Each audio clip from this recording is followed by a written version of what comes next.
Hello అండి. అందరికీ నమస్కారం. చలికాలంలో తినే స్పెషల్ లడ్డూని చూపించబోతున్నానండి.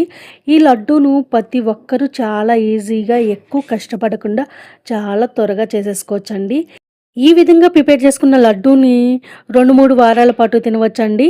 ఇది ఎలా ప్రిపేర్ చేయాలో చూపిస్తానండి. ఇక లేట్ చేయకుండా వీడియోలోకి వెళ్ళిపోదాం. హాఫ్ కప్పు నువ్వులనైతే తీసుకున్నానండి. ఇవి చిటపటమనేలాగా వేయించాలి. లో ఫ్లేమ్‌లో వేయించుకోవాలండి. ఇలా వేయించుకున్న తర్వాత ఒక ప్లేట్‌లోకి తీసేసుకొని చల్లారనిద్దాం. అదే కప్పుతో పల్లీలనైతే తీసుకున్నానండి. ఇవి కూడా మంచిగా 5 మినిట్స్ వరకు ఫ్రై చేసుకుందాం. లో ఫ్లేమ్‌లో పెట్టుకుని ఫ్రై చేసుకోవాలండి. ఈ విధంగా ఫ్రై అయిన తర్వాత మనం పల్లీల్ని కూడా నువ్వుల ప్లేట్‌లోకి తీసేసుకొని చల్లారనిద్దామండి. ఈ విధంగా చల్లారిన తర్వాత ఒక మిక్సీ జార్ తీసుకొని దాంట్లో పల్లీలు, నువ్వులు వేయించుకున్నవి వేసేయాలండి. అలానే 4 ఇలాచీలు టేస్ట్ కోసమండి. ఇప్పుడు మంచిగా గ్రైండ్ చేసుకుందాం.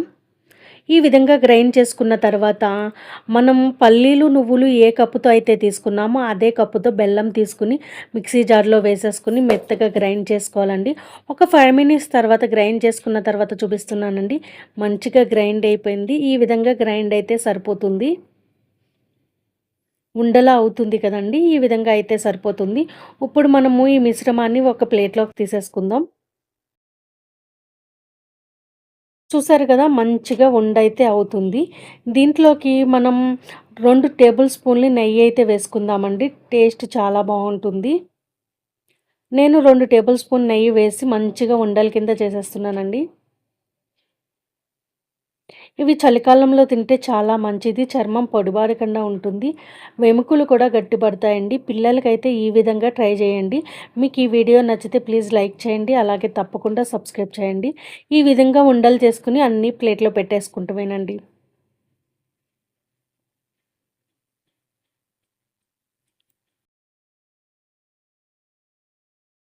4, 5 పిస్తాలైతే సగంగా కట్ చేసి ఇలా దీని మీద లడ్డూ మీద పెడుతున్నానండి.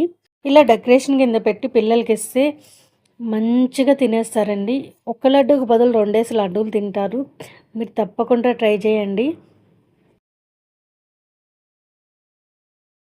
తప్పకుండా సబ్స్క్రైబ్ చేసుకోండి. థ్యాంక్ యూ ఫర్ వాచింగ్ అండి.